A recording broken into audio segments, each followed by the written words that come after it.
Patrimoine. Salut sur vous.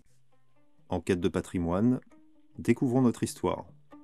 La vie des saints. 11 mai, nous fêtons la Saint-François de Girolamo.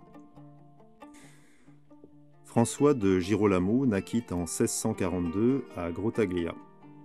Ordonné prêtre en 1666 dans la ville de Naples, il exerça les fonctions de préfet au collège des Jésuites.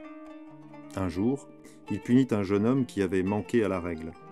Le frère de celui-ci accabla François d'injures et lui donna un soufflet. Le saint prêtre se jeta à genoux et lui présenta l'autre joue, suivant le conseil évangélique. Entré dans la compagnie de Jésus à l'âge de 28 ans, il dirigea les missions dans le royaume de Naples pendant 40 ans, avec un succès prodigieux. Dans ses sermons, très courts, pleins de force et d'onction, il se proposait de toucher les cœurs et de disposer les fidèles à recevoir les sacrements. 8 ou 10 000 personnes communiaient ordinairement chaque troisième dimanche du mois dans une église qu'il désignait d'avance. Un jour qu'il prêchait dans la rue, une pécheresse se prosterna devant lui, fondant en larmes, et le suppliant de lui trouver un asile où elle pût rentrer en grâce avec Dieu. Le saint la recommanda à l'assemblée, et tout à coup, une fenêtre s'étant ouverte, on en jeta de l'argent.